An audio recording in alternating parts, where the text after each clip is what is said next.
Selamat datang di channel Pemuja Malam. Jangan lupa like, share, and subscribe ya.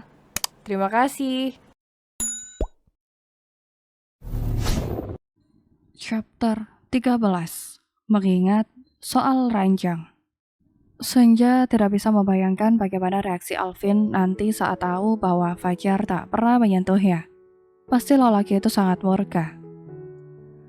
Kak Alvin tidak boleh tahu. Aku harus bisa menyembunyikannya rapat-rapat. Kak Fajar memang sudah mengecewakan aku. Tapi nyatanya hatiku masih sangat mencintainya. Aku tidak ingin berpisah darinya, ucap Senja sambil menggelengkan kepalanya. Sayang, kau sudah bangun, sapa Fajar yang baru saja keluar dari kamar mandi. Sudah kak, jawab Senja sambil bangkit dari tidurnya. Apa yang kau rasakan sekarang? Tanya Fajar sambil melangkah mendekati Senja. Senja meratap wajah Fajar lekat-lekat. Lelaki itu terlihat sangat tampan dengan rambut basahnya. Wajah putihnya dihiasi titik-titik air terlihat segar dan mempesona. Kak Fajar, panggil Senja sambil membelai rahang Fajar. Melihat wajah tampan suaminya dalam jarak yang dekat, jujur, Senja sangat terpesona. Sayang, apa yang kau rasakan sekarang? Fajar mengulangi pertanyaannya, ia sedikit gugup saat tangan hangat Senja menyentuh kulitnya dengan lembut. Masih sedikit pusing, dan tubuhku juga masih lemas, jawab Senja tanpa mengalihkan pandangannya. Tidurlah, hari masih pagi, biar aku saja yang memasak. Kau istirahat saja sayang, kata Fajar sambil merangkul tubuh Senja dan mencium keringnya sekilas. Kau ingin makan apa hari ini? Tanya Fajar sambil melepaskan rangkulannya. Terserah Kak Fajar saja, jawab Senja sambil tersenyum. Baiklah, kalau begitu aku tinggal masak dulu ya, istirahatlah. Nanti aku akan membangunkanmu jika sarapannya sudah siap. Hari ini aku tidak bekerja, kata Fajar sambil membantu Senja berbaring. Terima kasih kak. Iya, jawab Fajar sambil menyelimuti tubuh Senja. Lalu Fajar melangkah keluar kamar dan Senja beratapnya sambil menggigit bibirnya. Lagi-lagi kau tidak tertarik kak, ucap Senja dengan pelan. Lalu ia memalingkan wajahnya saat tubuh Fajar sudah menghilang di balik pintu. Setengah jam sudah berlalu, namun Senja masih berbaring dengan mata yang terbuka. Ia tidak bisa lagi memejamkan matanya, tidak ada sedikit pun rasa kantuk dalam dirinya. Kemudian Senja bangkit dari tidurnya, ia turun dari ranjang dan bermaksud menyusul Fajar yang berada di dapur. Diam di dalam kamar sendirian, ia merasa bosan. Namun langkah kaki Senja terhenti saat ia hampir tiba di ambang pintu.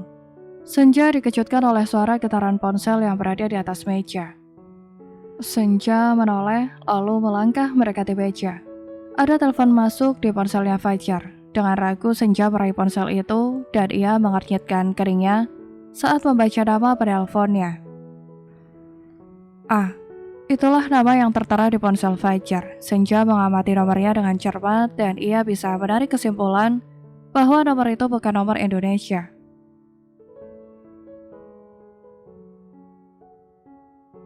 Senja berpikir sejenak, lalu ia menghentikan gerakan jempolnya yang hendak mengusap tombol hijau. Aku tidak boleh gegabah, aku tidak boleh membuat Kak Fajar curiga, ucap Senja seraya mengambil ponsel miliknya.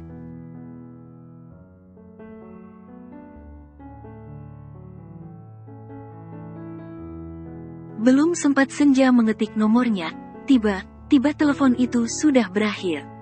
Senja mendengus kesal, lalu ia mencoba mencarinya di daftar panggilan.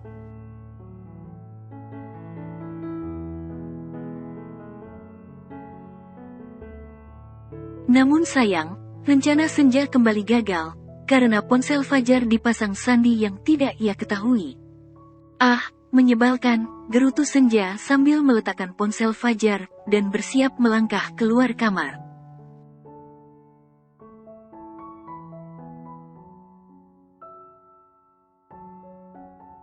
Tetapi belum sempat Senja melangkah, tiba-tiba ponsel Fajar kembali bergetar. Penelponnya adalah nomor yang sama. Senja mengulas senyuman di bibir ranumnya, lalu ia duduk di kursi, dan dengan cepat ia menyalin nomornya.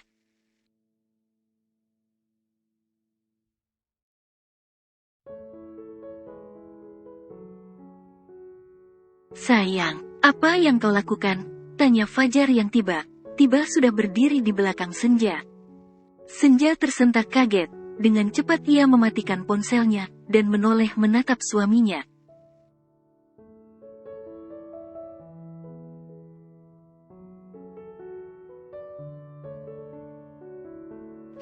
Kak Fajar," ucap Senja dengan gugup. "Apa yang kau lakukan?" tanya Fajar sambil melangkah mendekati Senja. Ia ingat betul jika ponselnya tergeletak begitu saja di atas meja.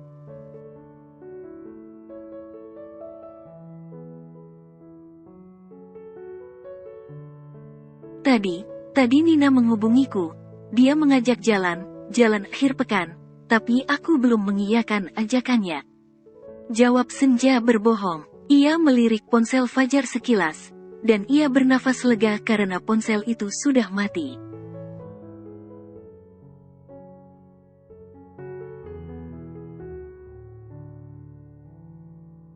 Begitu, gumam Fajar seraya tangannya hendak meraih ponselnya. "Kak Fajar, aku lapar," ucap Senja sambil beranjak dari duduknya.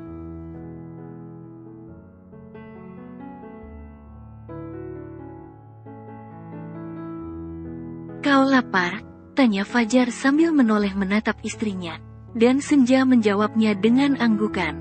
Fajar tersenyum, lalu ia mengurungkan niatnya untuk mengambil ponselnya.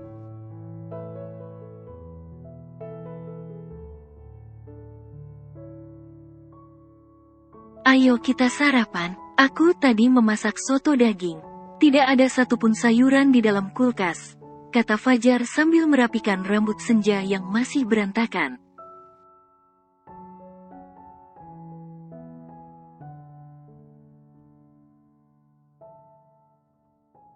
"Ayo," jawab Senja sambil tersenyum. "Jangan sampai Kak Fajar tahu kalau aku sudah menyalin nomornya. Jika waktunya sudah tepat, aku akan menghubungi nomor itu."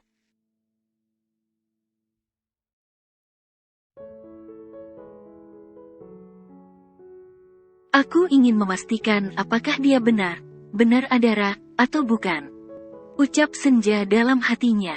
Lalu mereka berdua melangkah bersama menuju ke meja makan. Mereka duduk saling berhadapan.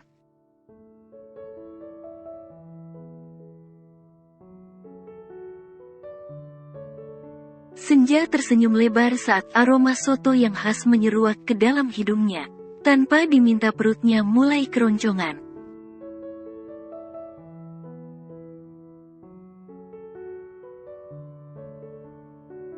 Senja tetap duduk di tempatnya. Sedangkan Fajar, ia mengambilkan nasi, serta lauk untuk Senja. Tak lupa ia juga menyiapkan segelas coklat panas, minuman kesukaan Senja.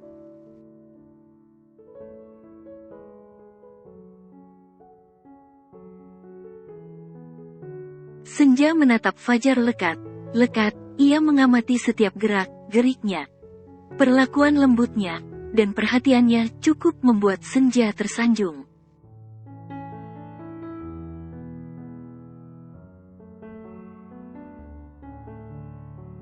Hanya saja saat mengingat soal ranjang, lagi keresahan berkemelut dalam hatinya. "Kenapa sayang?" tanya Fajar saat menatap Senja duduk diam sambil menopang dagunya.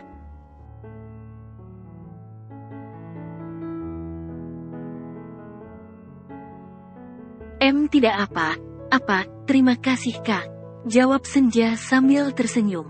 "Ayo makan."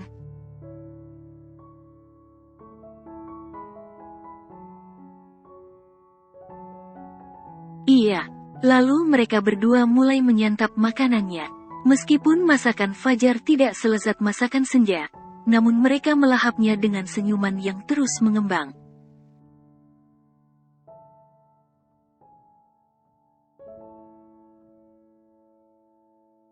Setengah jam kemudian, mereka sudah menghabiskan sarapannya. Senja beranjak dari duduknya, dan hendak membawa piring kotornya ke dapur.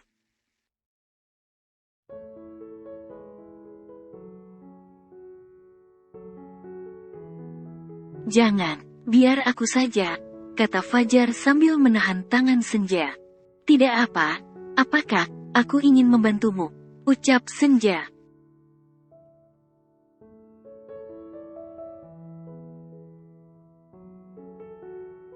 Duduklah, kamu belum sehat, biar aku saja yang melakukan ini. Tapi Kak,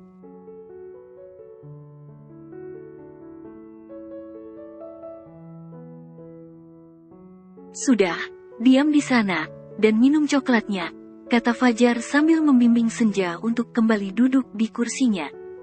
Baiklah, jawab Senja pasrah.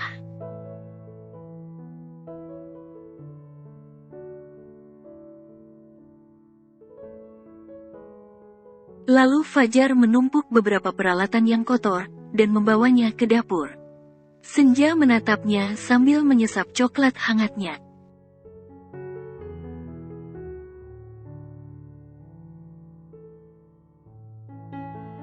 Setelah selesai membereskan bekas makanannya, Fajar kembali duduk di depan Senja. Ia menyesap kopi hitamnya yang tinggal setengah.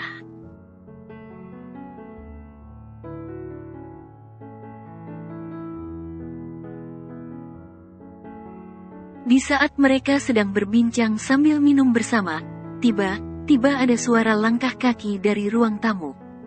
Bunyi ketukan sepatunya terdengar cukup nyaring. Senja menghela nafas panjang, ia yakin pasti ibu mertuanya yang datang, karena hanya beliaulah yang sering keluar masuk apartemen ini tanpa permisi.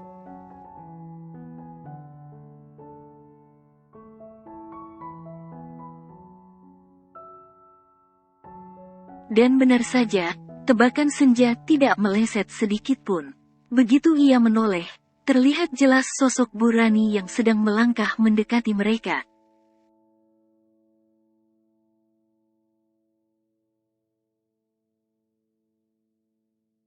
Dengan setelan formalnya, yang dipadu dengan high heels, warna hitam. Bu Rani terlihat cantik dan bugar, meskipun beliau sudah memasuki usia yang ke-55.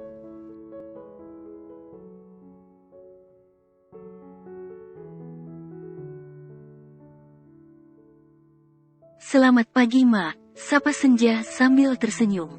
Pagi, jawab Bu Rani dengan singkat.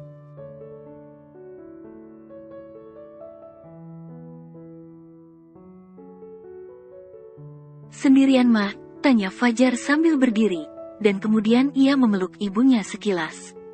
Iya, papamu ada rapat penting, jadi tidak bisa ikut ke sini, jawab Bu Rani sambil duduk di sebelah Fajar.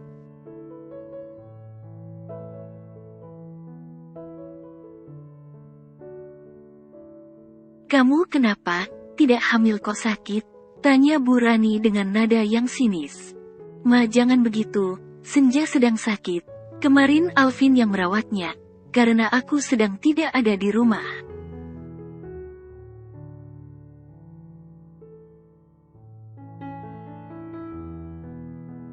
Jangan bahas soal kehamilan, aku yang sengaja menundanya.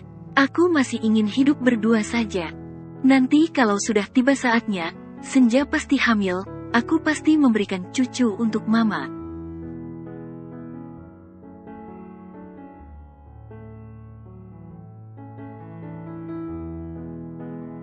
Sahut Fajar sambil menatap ibunya. Apalagi yang kamu tunggu, kamu dan Senja sudah sama dewasa. Kalian juga sudah mapan, tidak mungkin anak kalian kelaparan. Ingat Fajar, usia kamu sudah 30, kamu mau punya anak di umur berapa?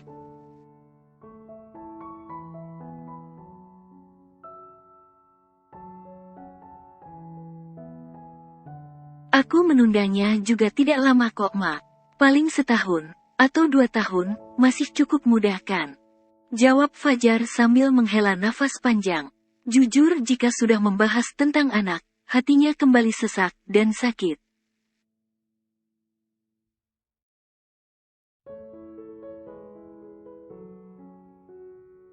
Terserah kau saja, kata Bu Rani sambil memutar bola matanya dengan jengah. Sementara itu Senja hanya duduk bergeming, sambil sesekali memejamkan matanya. Ia mencoba menahan buliran bening yang sudah menggenang di sudut matanya.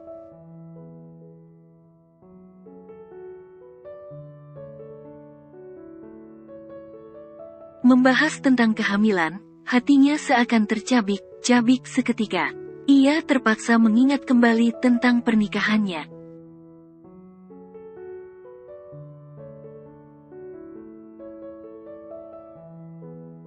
Seorang suami yang tak pernah menyentuhnya, entah karena tidak tertarik, atau karena ada hati yang sedang dijaganya.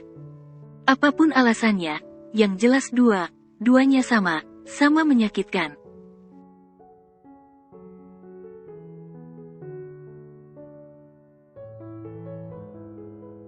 "Bagaimana keadaanmu?" tanya Bu Rani sambil menatap Senja.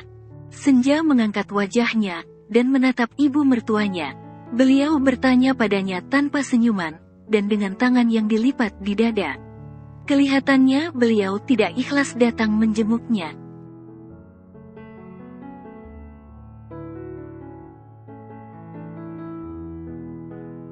"Sudah lebih baik, Ma. Hanya sedikit pusing dan lemas," jawab Senja sambil berusaha tersenyum. Meskipun mertuanya tak pernah memperlakukannya dengan baik, namun Senja selalu berusaha menghormati dan menghargai beliau.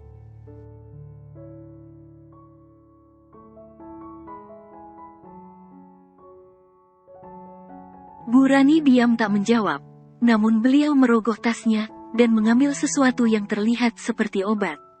Bu Rani meletakkan benda itu di atas meja, yang ternyata memanglah obat.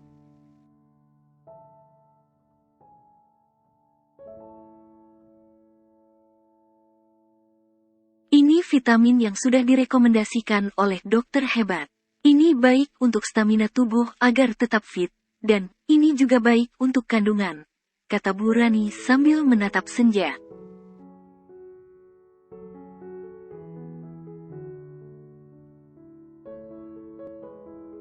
"Siapa tahu Fajar hanya berbohong, dan berusaha menutupi kekuranganmu.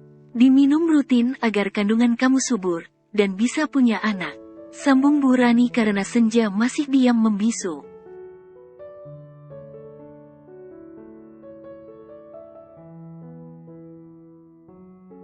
"Ma sudah, Senja itu bisa hamil, hanya saja aku yang menundanya." "Aku tidak mau ya Mama terus membahas hal ini," sahut Fajar dengan suara yang sedikit tinggi.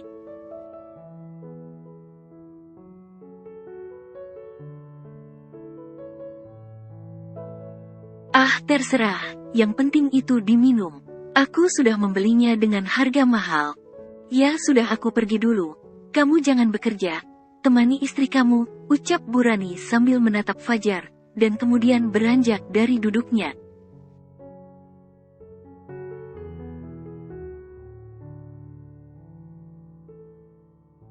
Lalu Bu Rani melangkah pergi meninggalkan mereka. Namun baru beberapa langkah Bu Rani berjalan, beliau menghentikan langkahnya, dan menoleh menatap Senja dan Fajar.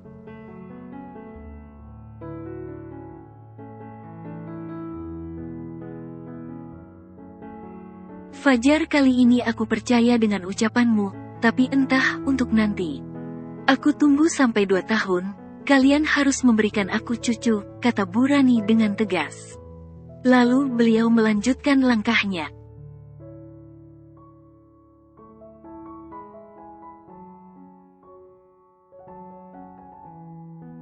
Fajar dan Senja saling diam. Mereka larut dalam pikirannya masing-masing. Mereka terjebak dalam kesedihan dan kesulitannya sendiri-sendiri.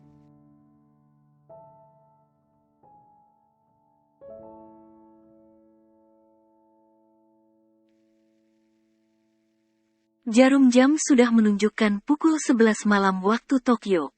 Banyak insan yang sudah terlena dalam alam mimpi.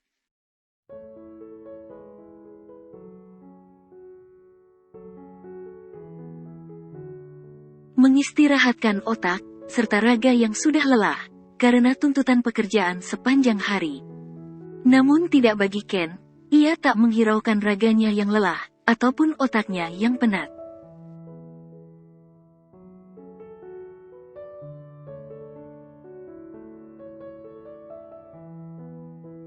Ia tak peduli dengan jarum jam yang terus berputar mengantarkan heningnya malam. Ia masih duduk tegak di kursi kerjanya. Ia larut dalam lembaran kertas putih yang baru saja ia terima beberapa jam yang lalu.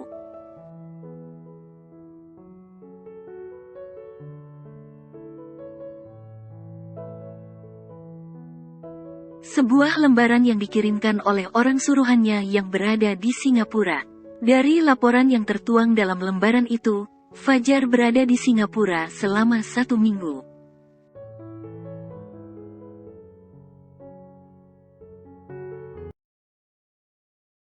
Ia tinggal di sebuah apartemen mewah yang berada di pusat kota.